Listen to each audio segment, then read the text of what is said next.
Hello and welcome to WHO and today's virtual press conference on global health issues.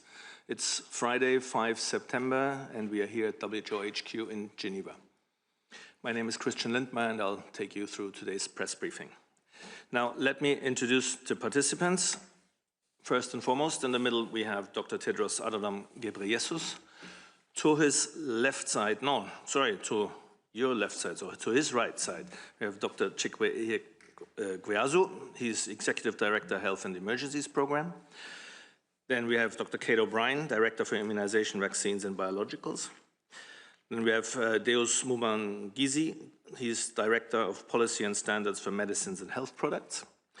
Next to him is Lorenzo Moja, a scientist here at the Secretariat of the Expert Committee on Selection and Use of Essential Medicines.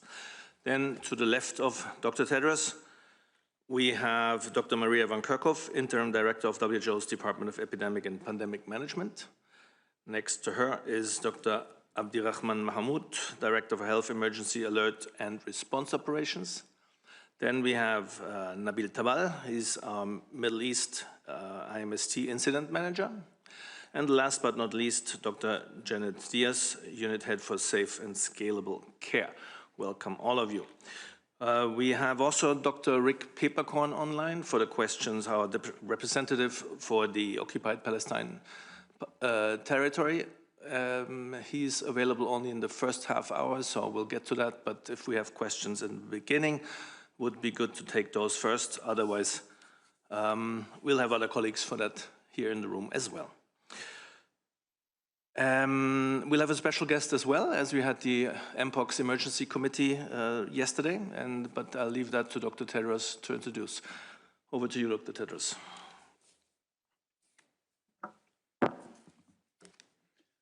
Thank you, Christian. Good morning, good afternoon, and good evening. More than a year ago, I declared a public health emergency of international concern over the spread of Mpox in Africa on the advice of an emergency committee convened under the international health regulations. Since then, the emergency committee has met every 3 months to evaluate the outbreak. Yesterday, they met again and advised me that, in its view, the situation no longer represents an international health emergency. I have accepted that advice. This decision is based on sustained declines in cases and deaths in the Democratic Republic of the Congo and in other affected countries, including Burundi, Sierra Leone, and Uganda. We also have a better understanding of the drivers of transmission, the risk factors for severity, and the most affected countries have developed a sustained response capacity. Of course, lifting the emergency declaration does not mean the threat is over, nor that our response will stop. And we note the Africa CDC's decision yesterday that Mpox remains a continental emergency. The possibility of continued flare-ups and new outbreaks remains, requiring adequate surveillance and response capacity. Ongoing efforts are needed to protect the most vulnerable groups, particularly young children and people living with HIV. WHO, Africa CDC, and other partners have maintained a coordinated emergency response, supporting countries to reduce transmission, address stigma, and expand access to testing, care, and vaccination. Nearly 6 million vaccines have been pledged. More than 3 million doses have been delivered to 12 countries, and just under 1 million doses have been administered. So we have made much progress, but we still face significant challenges. Mpox clades continue to circulate. Surveillance and access to diagnostics remains patchy. Response capacities are under strain from limited funding, and community engagement requires sustained investment and local partner coordination. WHO and our partners are working to mitigate these risks and sustain support to countries.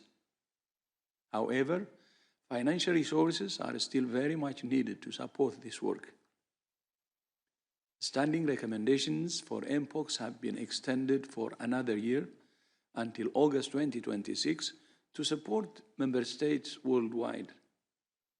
I have also extended emergency use listing for Mpox vaccines and diagnostics. To say more, I'm honored to welcome the chair of the Emergency Committee, Professor Dimi Ogoina from the Niger Delta University in Nigeria. Professor Ogoina, you have the floor.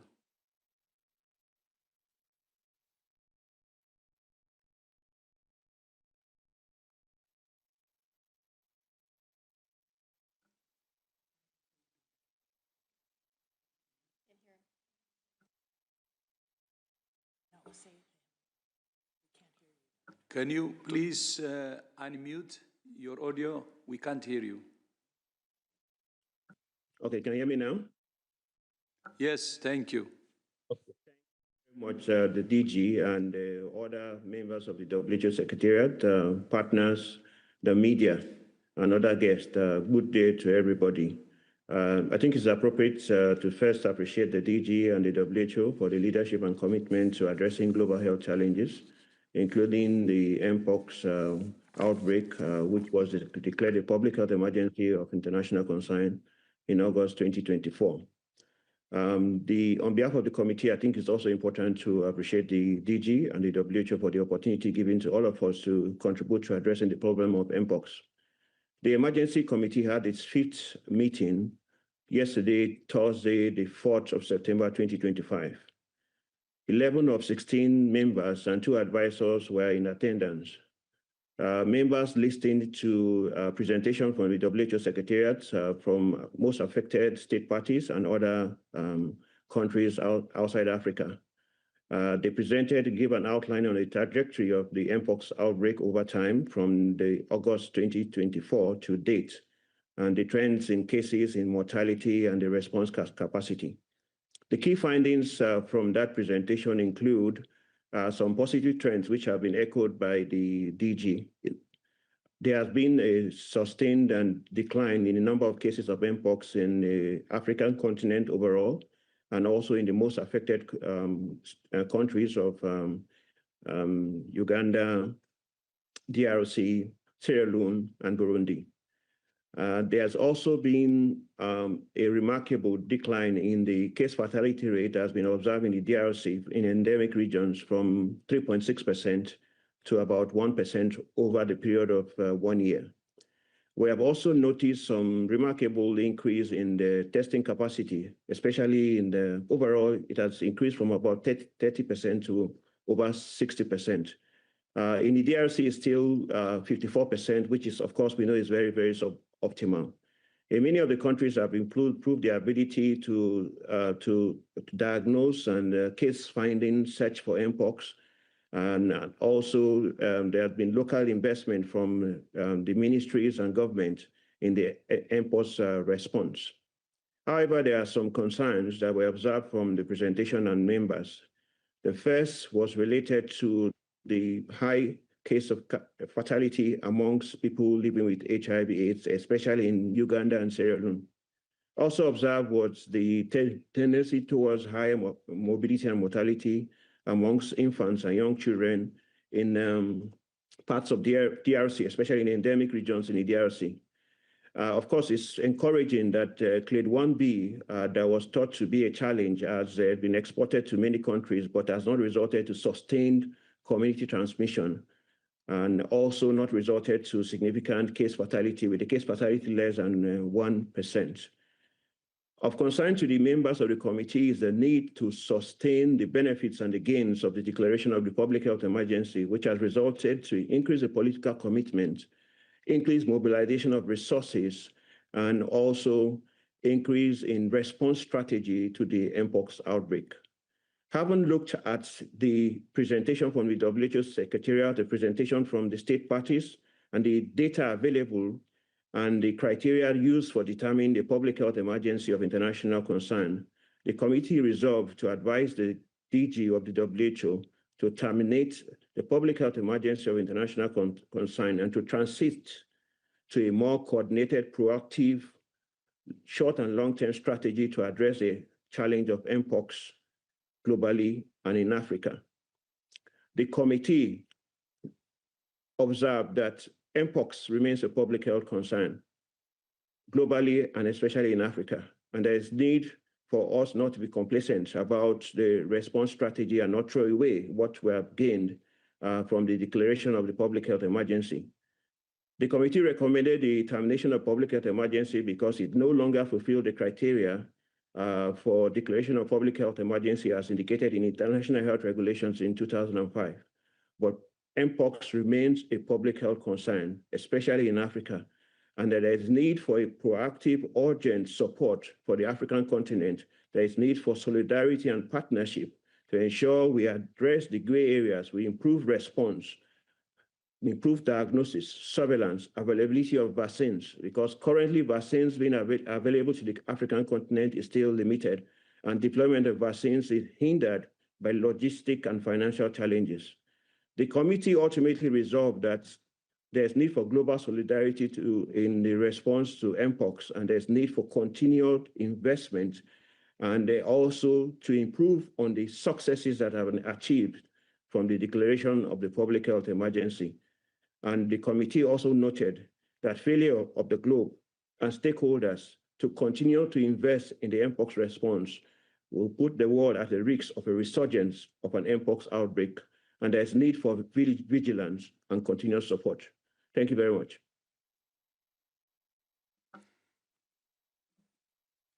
Thank you so much, Professor Ogoina, for your leadership of the Emergency Committee over the past year and for your ongoing commitment to the fight against Mpox in Africa. Thank you so much. Of course, Mpox is only one of many health threats in the Democratic Republic of the Congo. Yesterday, the government of the DRC declared an outbreak of Ebola virus disease in the central province of Kasai. So far, 28 suspected cases and 16 deaths have been reported, including 4 health workers. WHO already has staff on the ground in Kasai, with more on the way. We're joining rapid response teams to trace contacts and find cases. We're collecting and testing samples, and we're providing technical expertise in surveillance, infection prevention and control, treatment, risk communication, and more. WHO has also delivered personal protective equipment, laboratory equipment, medical supplies, and a mobile lab. We had previously prepositioned 2,000 doses of Ebola vaccine in Kinshasa, which we're releasing to vaccinate contacts and health workers. This is the 16th outbreak of Ebola in the DRC, and the government has rich experience from those previous outbreaks. I thank the government for its leadership in responding to this outbreak and for its transparency in rapidly declaring the outbreak and sharing the viral sequence. To fund the response, WHO has released $500,000 from our contingency fund for emergencies, and we appeal to donors to support the response. Now to Gaza. Over the past week, parts of Gaza have come under heavy bombardment as part of Israel's military incursion. If this continues, it could lead to an even worse humanitarian disaster, endangering water and sanitation facilities for nearly 1 million people, many of whom are already facing extreme food deprivation. As you know, famine was declared in parts of Gaza 2 weeks ago. Since the conflict began in October 2023, at least 370 people have died from malnutrition in Gaza, including more than 300 just in the past 2 months. And where hunger goes, disease follows. Lack of food and clean water and cramped living conditions are leaving people with weakened immune systems exposed to more disease.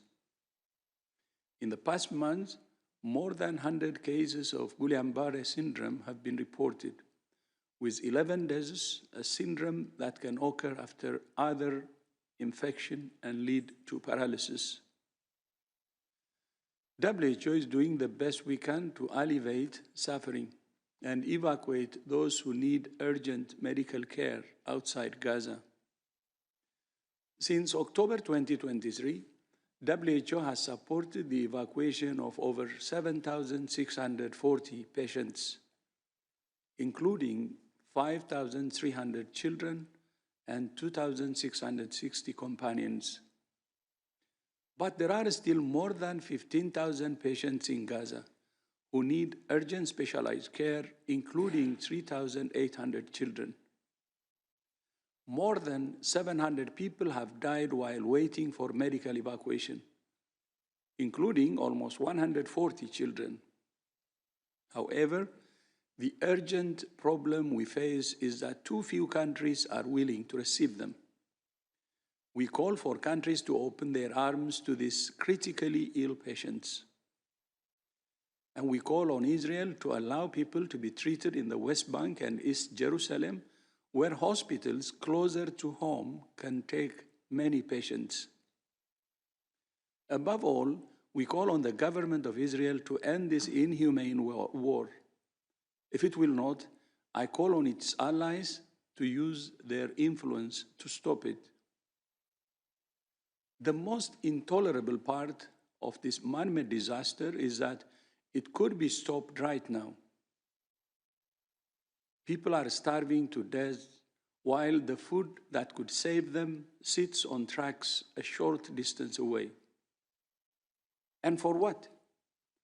The starvation of the people of Gaza will not make Israel safer, nor will it facilitate the release of the hostages.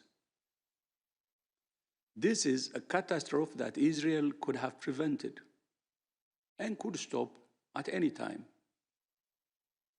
Starvation of civilians as a method of war is a war crime that can never be tolerated. Doing so in one conflict risks legitimizing its use in future conflicts. While the wars in Gaza and Ukraine continue to make headlines, the war in Sudan continues to be the war the world forgot.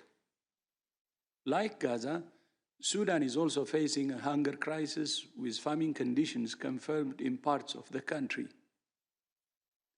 This year alone, over 770,000 children are expected to suffer from severe acute malnutrition. WHO is supporting 142 centers that have treated more than 20,000 severely malnourished children so far this year. At the same time, the country is facing a severe cholera outbreak, which has spread to all 18 states with more than 105,000 cases and 2,600 deaths. In August, WHO supported vaccination campaigns that reached 3.5 million people. And we will soon launch another campaign targeting almost 2 million people in Darfur. Since November 2023, over 17 million people have been reached with oral cholera vaccines. The situation is especially severe in the region of North Darfur, where the city of El Fasher has been under siege for more than 500 days. More than 260,000 people need urgent health assistance. 35 health facilities have been destroyed. There are 5,000 suspected cholera cases and 98 deaths. 130,000 children are suffering from malnutrition. And survivors of sexual and gender-based violence need urgent care, including mental health support. UN humanitarian aid, including WHO supplies, hasn't reached the city in over a year. We call for the immediate opening of safe and unimpeded humanitarian access to El Fasher to meet the mounting health needs and save lives. We call on the RSF to lift the siege, and we call on all parties to the conflict to end the war. Finally, today, WHO is releasing the latest editions of the WHO model lists of essential medicines and essential medicines for children. These lists are among WHO's most important products, used in over 150 countries to shape public sector procurement, the supply of medicines, health insurance, and reimbursement schemes. The updated lists include new treatments for various types of cancer and for diabetes with associated conditions such as obesity. Medicines for cystic fibrosis, psoriasis, hemophilia, and blood-related disorders are among the other conditions. And finally, today is the last press conference for WHO's Director of Communications, our friend and colleague, Gabriela, who is retiring after more than 6 years at WHO. Gabby has led WHO's communications through an incredible period in the organization's history, including the COVID-19 pandemic. She has done so with incredible dedication, energy, insight, empathy, and experience. Gabby, thank you so much for everything you have done and for who you are. Thank you for your outstanding commitment and contribution to WHO, and more importantly, to the people we serve. We will miss you, and we wish you every success for the next chapter of your life and career. Christian, back to you.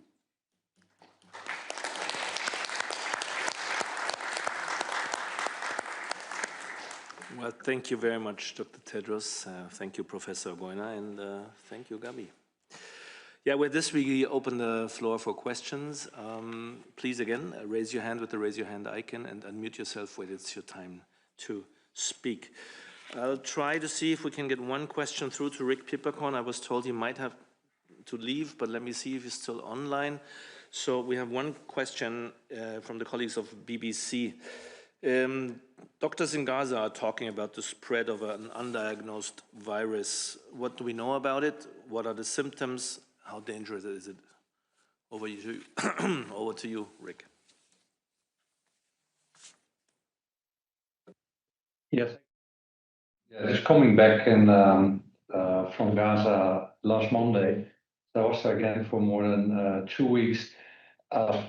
There's definitely an increase in acute respiratory infections, but we, I think, are constantly reporting on the various diseases. We've seen currently an increase in acute respiratory infections, and slight decrease, for example, in diarrheal diseases and in jaundice. This has not been linked. There was a lot of discussions about COVID. There was a lot of other discussions, etc. That has not been confirmed at all. I just want to make that very much as the first point. What we, of course, see currently in Gaza, in this environment, and it was described also by the DG, in an environment of malnutrition, and in some places even worse, with horrific conditions when you talk about water and sanitation and shelter. I constantly see this waste. People are much more prone to definitely all the waterborne diseases, but also respiratory infections. Also, people are incredibly crowded. You look at Gaza now, more than 86%, is incredible. The small Gaza, more than 86% is now what we call a militarized zone. So these 2.1 people, they are actually clustered in Gaza City in the north, and then mainly in the center and the west part, because as we heard also DGG, this military incursion is already hitting very hard on the east side of Gaza City. And then the central area, Deir Bala and Mawasi. So currently nothing confirmed. COVID definitely not confirmed. We definitely also struggle, and that's including in what was mentioned as Guillain-Barré syndrome. We struggle, and the health service struggle with the lack of proper laboratories, especially lab supplies and everything related to that. So if we get more details, we will inform you on this. Over to you. Thank you so much, Rick. Next question goes to Nina Larsen from AFP. Nina, please go ahead and unmute.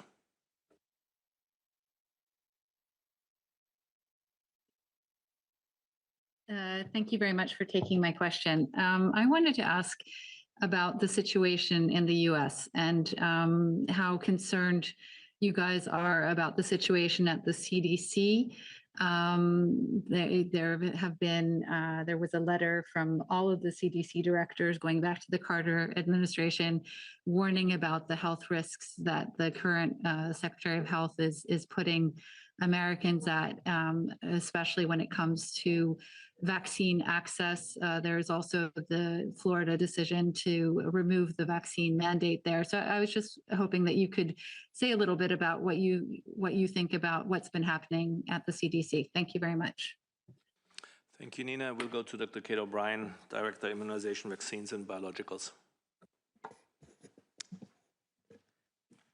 Thanks so much for the question. I think the most important thing that we should make sure that we're focusing on is, first of all, the CDC in the US is an incredibly strong institution with many excellent, outstanding, world-class scientists, and WHO has had a long-standing collaboration, and the world has benefited from the expertise that sits within the CDC. And I'm sure that that expertise will continue. I think where we also want to address your question is on the question of vaccine mandates, and this is a topic that comes up not infrequently. I think it's important to remember that there are many aspects of our public health life where governments and institutions do have policies that help the public stay safe.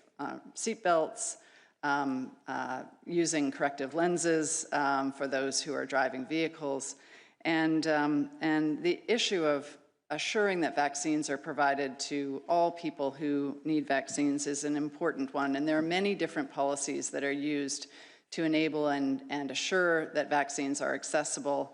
What is most important is that vaccines start and stop with trust. And without trust, there really isn't a vaccine program. And the second most important thing is the strong evidence base on which decisions about vaccines and the safety of vaccines and their impact are made. And the third is that vaccines are fully and in an unfettered way available and accessible to all people who need them. And so many countries have used policies that are called vaccine mandates that sometimes are misinterpreted as being sort of compulsory vaccines, and very few such countries have something called a compulsory vaccine. But vaccine mandates are very common in the data that is shared with WHO on an annual basis. In this past year, about 104 countries do say that they do have policies or laws that relate to requiring, encouraging children to attend school or childcare. So this is something that's very common. And we do recommend a context-specific approach to mandates. It's not the preferred way to assure vaccination because, of course, individual choice is the most fundamental part about what people are doing. But we have to be sure that the programs of immunization are providing a way for vaccines to be easily and readily accessible. And as I mentioned before, the public having accurate information, evidence on which they are confident that the programs are well crafted and bounded on safety and impact is the absolute most fundamental part. Many of the diseases, we have to remember, are deadly diseases. That's why we vaccinate.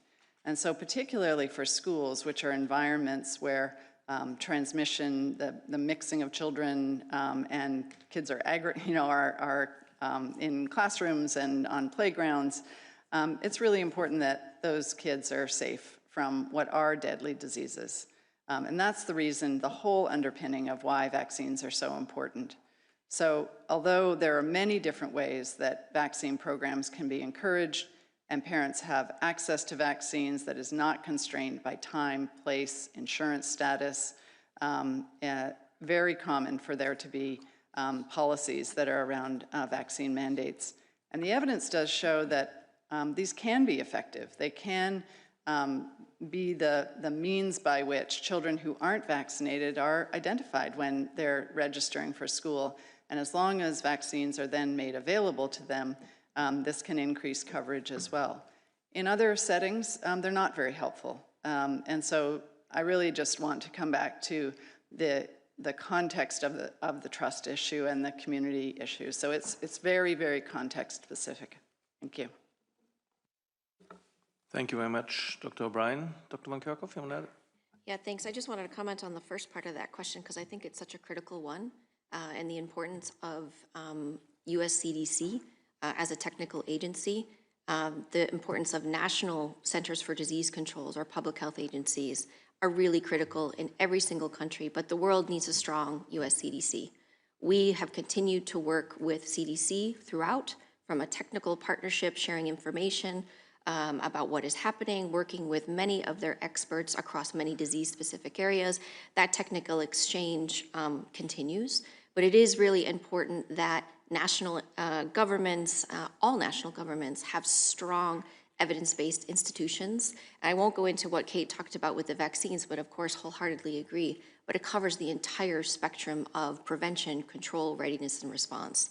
So I think, we just want to make sure we continue to support all scientists, public health professionals around the world to ensure that they have the best evidence to make the best decisions. That's what we do here, but also to call on that expertise.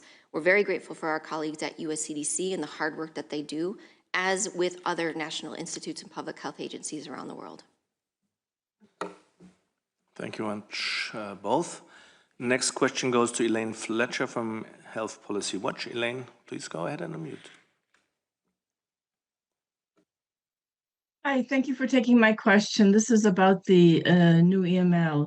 I have two questions, actually. One is about the insulin. You mentioned insulin analog as being something new in the table of medications. However, there were insulin analogs also approved, as I recall, in 2021 and 2023. So I just wondered if you could be a little more clear about if there's a new type of insulin analog that's been approved this time, and if so, what?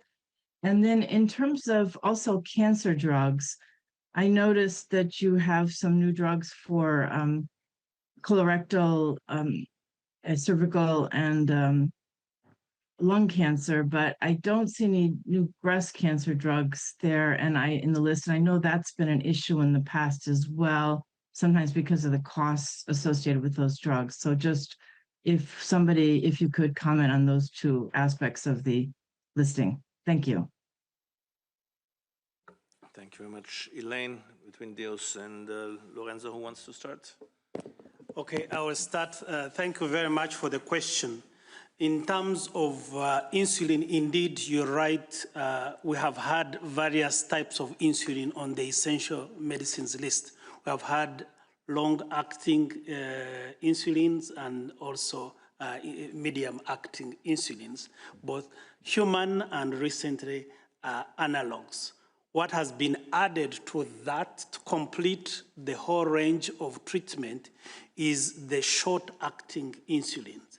And this is also to make sure that all the ranges of conditions and that we have the treatment package to cover all the conditions that we need. And often these are complementary, and those where conditions is appropriate to use long-acting insulin, but also we need to also have conditions where we need short-acting. So what has been added is the short-acting in addition to what has been in place as long-acting and intermediate-acting. On the issue of cancer drugs, specifically, and after that I'll ask Lorenzo to specifically talk about breast cancer, but also let me say that the current edition of the EML has added a number of new drugs, including cancer drugs. And we know the incidence, especially of non-communicable diseases, is increasing, but throughout the world, not only in the high-income countries, but also in low and medium-income countries. We also are lucky that recently highly active cancer medicines have become available. What is true that some of these new cancer medicines are costly and expensive. And the essential medicine tool, essential medicine list is one tool that is used by WHO and member states to catalyze or enable other interventions that will stimulate access. Things like pooled procurement, reimbursements, generic or biosimilar manufacturing, and technology transfer. This is a prioritization tool. So it is a tool WHO that is putting there, first of all, to ensure access, but also to bridge that gap between the high-income countries where, because these expensive, new medicines have been expensive, but we would like to have universal access. And we use the essential medicines list to enable these tools of access so that they can become affordable and accessible to all member states. I pass over to Lorenzo to tackle the breast cancer specific question. Thank you. Thanks, Tadeusz. So this year, like at EML, the expert committee did evaluate 25 cancers, right, across 7 different applications, and clearly also breast cancer was involved. But the expert committee had like a clear logic supporting the choice. First was starting with measuring the efficacy of the immunomodulators in each of the cancer, right? Then looking to the affordability and price, and then also seeing what were the strategies to increase the affordability. And among these 25 cancers, then lung cancer, cervical cancer, and colorectal cancer were prioritized, as in these patients we had the larger effect. The WHO adopts now a threshold in recognizing then the cancer medicines that have merit to be listed, that is to prolong a list survival by 4 to 6 months, that is to filtering down the number of medicines that arrive on the market, and this threshold has been applied then to all. In some cases, the trials, like the trials in breast cancer women, are still maturing. So is the follow-up of these patients is not yet consolidated. And that is also in this case, the expert committee had a preference for those results in which we have long-term follow-up data, and we are sure about the effect on overall survival and quality of life. Thanks. Over to you, Christian. Thank you very much, both. And we'll move on to the next question, and it's Priti Patnaik from Geneva Health Files. Priti, go ahead. Hi, good afternoon. Thank you for taking my question. I wanted to understand today's decision on the Mpox. How will you ensure that the attention continues to remain on preparedness and also a response for basically potential future outbreaks? Does this mean that, the attention will go away, and how would you basically ensure that necessary research and development and sharing of technologies, for example, will continue despite sort of today's outcome of today's meeting? Thank you. Want to start with? Chairman. Okay. Oh, yeah, of course, Professor Goina. Okay, thank you very much for that question. I think that observation came up during our discussion at the emergency committee. And one thing we need to recognize is that the evidence before us shows that Mpox is still a public health concern, especially for a number of African countries. What we observed was some level of stability and downward trend in the most affected countries. There are a few countries that are witnessing like a form of resurgence of number of cases. Of course, there has been improving capacity to respond, improving testing capacity, and improving surveillance and community engagement. But there's still a lot to be done. And it was our view that what needs to be done can be done outside the emergency phase.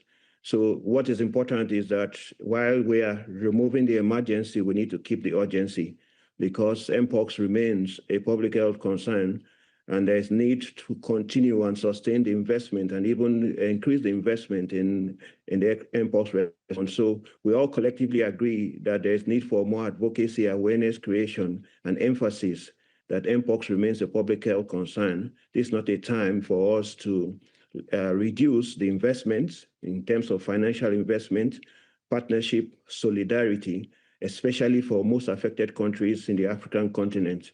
And so that responsibility is a collective responsibility of various stakeholders, the affected countries, but especially resource-rich countries and other stakeholders that have the resources to support response. One critical point that was raised in our meeting is to say that although we have noticed some improvement in the response to Mpox, if we lose our guards, if we do not sustain the investments and the successes, there's likely to be a resurgence. So that's the key message. We must sustain what we are doing and continue the benefits of the declaration of a public health emergency of international concern. Thank you. Thank you very much, Professor, and Dr. Chikwe. Yeah, thank you very much, Priti, for the question. Like Professor Goina, who just spoke, and really thanks to Professor Goina and the Emergency Committee for the excellent advice they continue to give us and the world on the response. We learn every day from the emergence of this virus. When it re-emerged on the African continent in 2017, very little was known about it.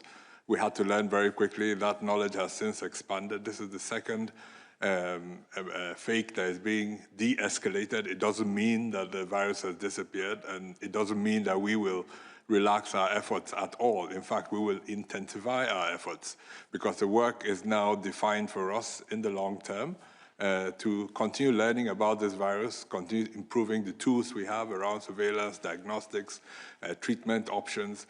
And really, if there's one bright spot out of all this, is the capacity that have increased across many countries on the African continent as they have responded to this. And if you look at the trajectory of the outbreak in the last country where we had a fairly big outbreak in Sierra Leone, you would see that the containment of cases after it escalated initially around 3 months ago was really remarkable.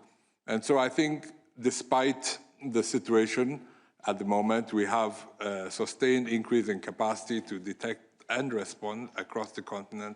And we're fairly confident in working with our national public health agencies, ministries of health, research institutes, working with global partners that have supported access to vaccines, equitable distribution of access according to need across the continent, that we will continue to drive forward the challenges and opportunities that we've had to improve the response. So this is actually not an indication to de-escalate, but actually an indication to sustain our efforts and make sure we continue to contain this new disease that re-emerged on our continent a few years ago. And Maria, I don't know if you want to add to that in terms of what we're doing moving forward. Thanks very much, Chikwe, and thanks very much for the question. No, to really re-emphasize what's been stated by the chair and by Chikwe here. This isn't about saying that Mpox isn't a problem. It isn't saying that Mpox has gone away. We expect continued circulation. We expect there to be flare-ups in other countries, but as the chair has pointed out, as DG has pointed out, as Chikwe has pointed out, capacities continue to increase, and the ability of our national counterparts, our local partners, across diagnostics, across community engagement, clinical care, safe and scalable clinical care around infection prevention and control has increased. Of course, there's a lot more work that needs to be done. There's more work that needs to be done for early diagnosis, early clinical care, ensuring that vaccines are used appropriately to protect populations who are most vulnerable, those who have immunocompromised HIV populations, the youngest of children. So for us, this is a really important message that lifting of the public health emergency of international concern doesn't mean that the problem has gone away. There isn't a lot of investment that is necessary, including not only the technical capacities, but financial investment as well.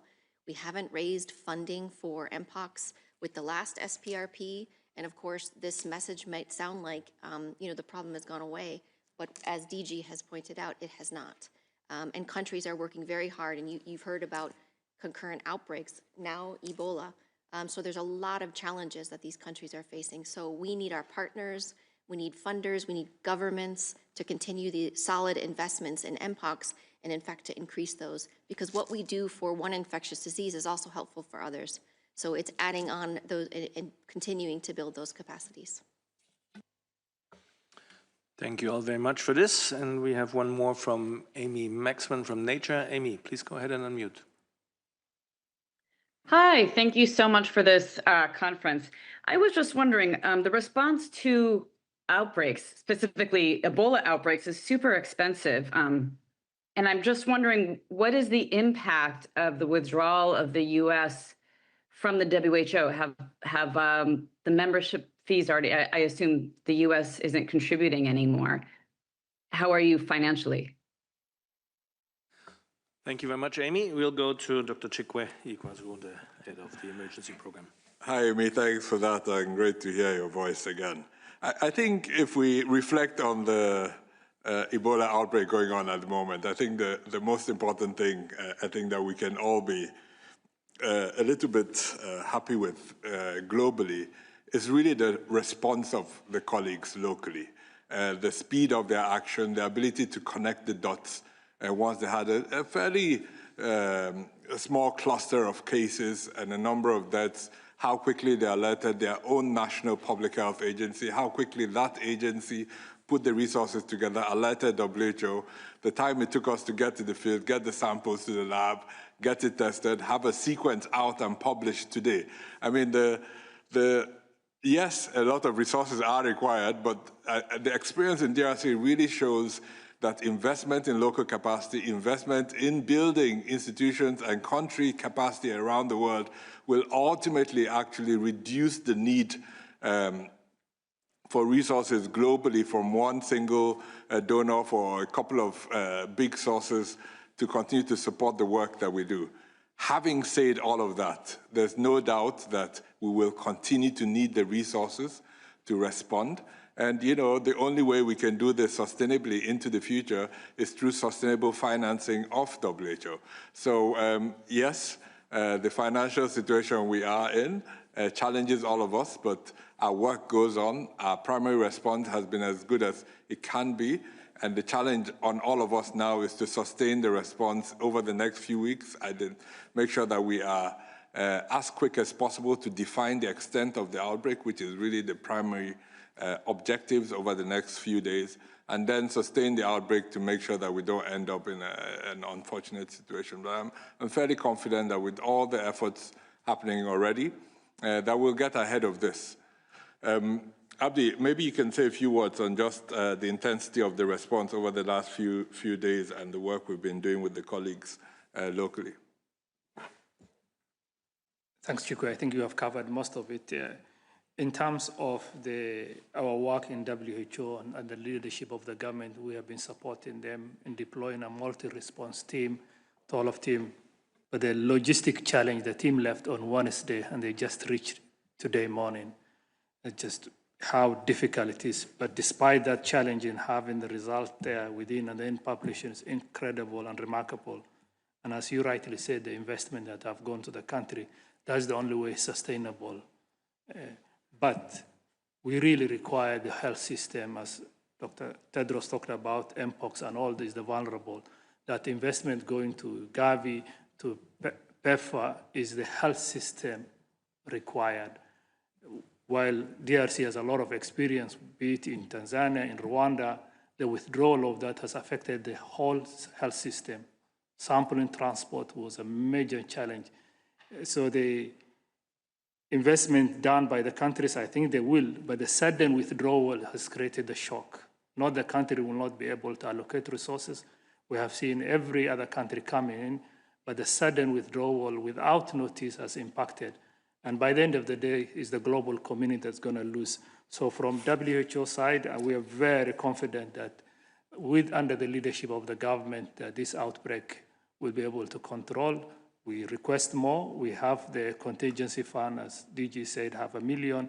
And Amy, you are right. Ebola response in a very difficult logistic can expand millions of dollars from 300 million to 800 million. We don't believe we may need that because of the rapid response from the government and the leadership, but the location it is in the southwest and neighboring province and neighboring country, this can also turn up to a large outbreak. We don't anticipate that because of the timely interventions, but I want to agree with you, this is an investment. It may look more, but it's an investment in the global security that requires every country, where the US, UK, neighboring country in Africa, to come together in solidarity to support DRC, because what they have done is incredible. That transparency, I don't think we have ever seen, and I want to give credit again to that team.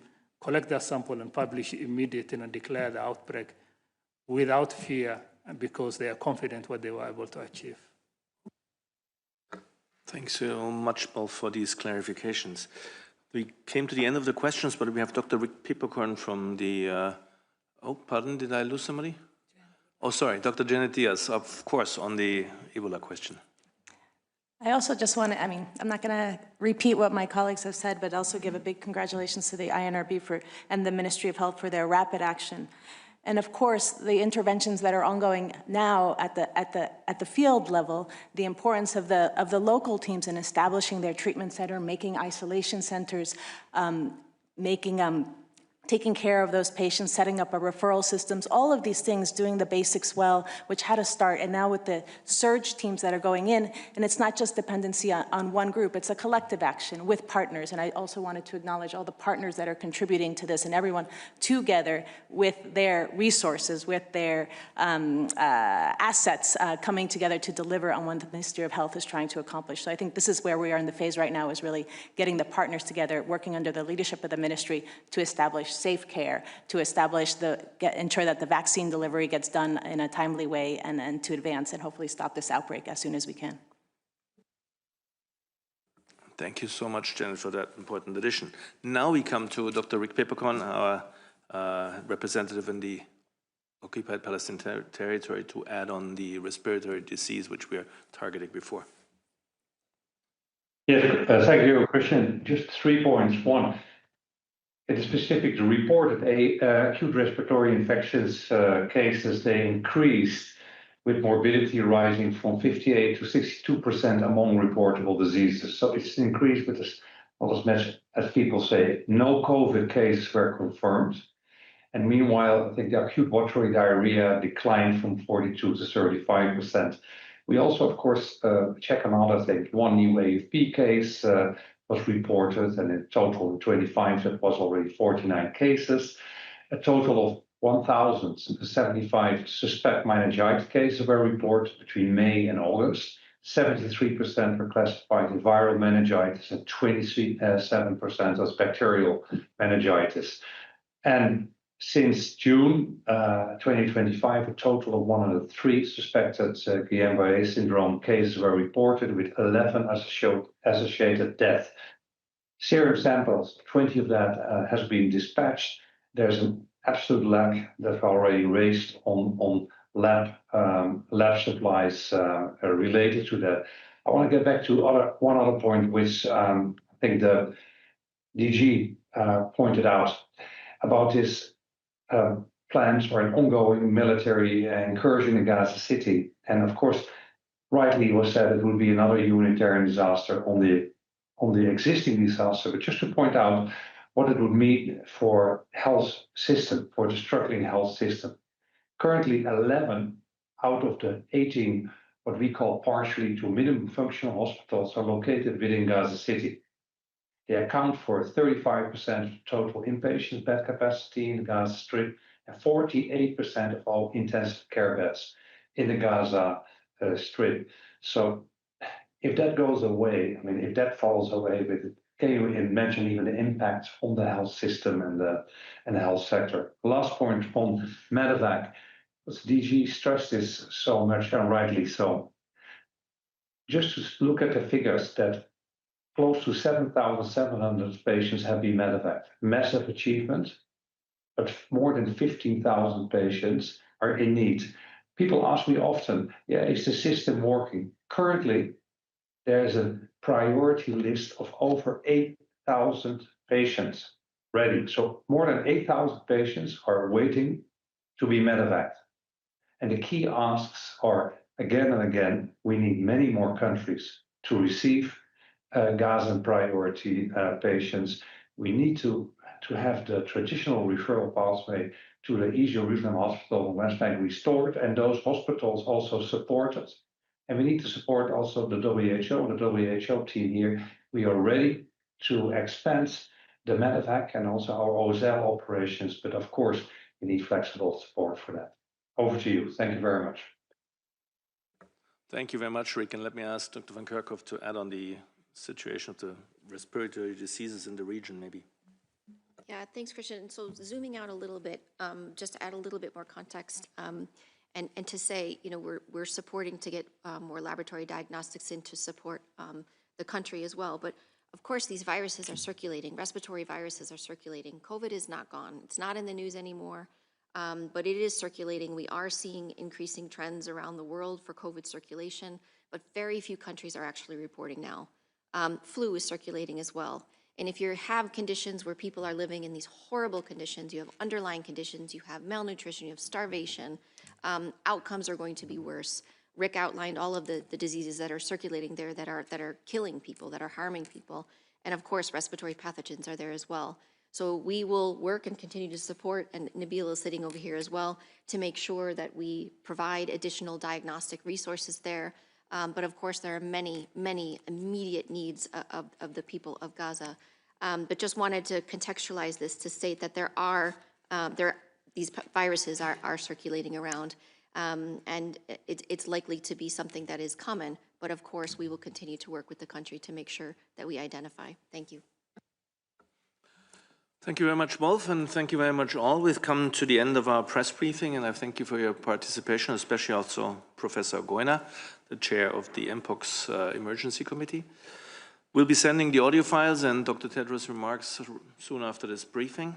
And then for any follow-up questions, please come to us at media inquiries at who.int. Now, let me see. Let me give to Dr. or Professor Goyna if he wants to add a few closing remarks from his side.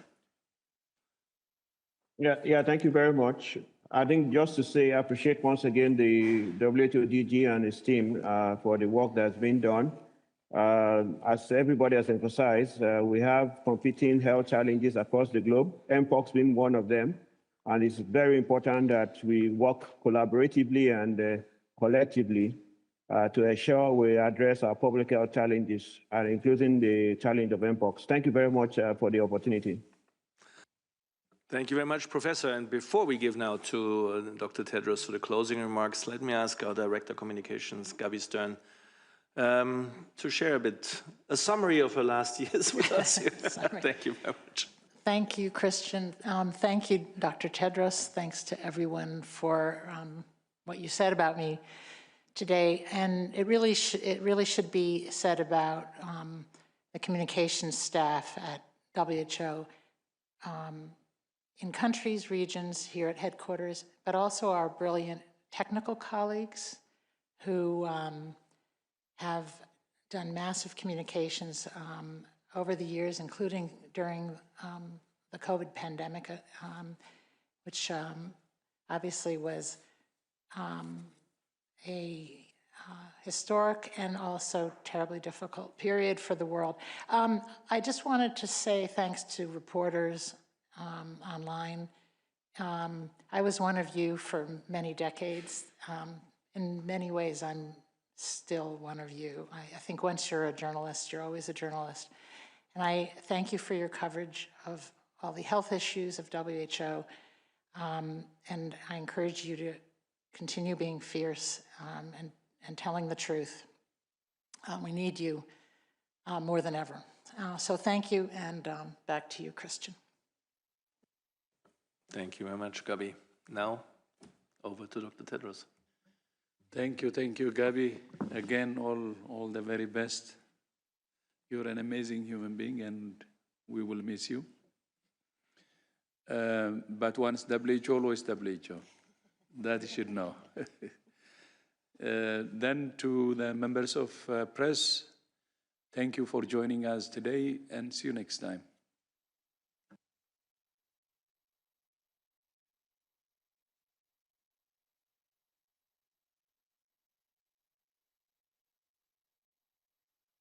Recording stopped.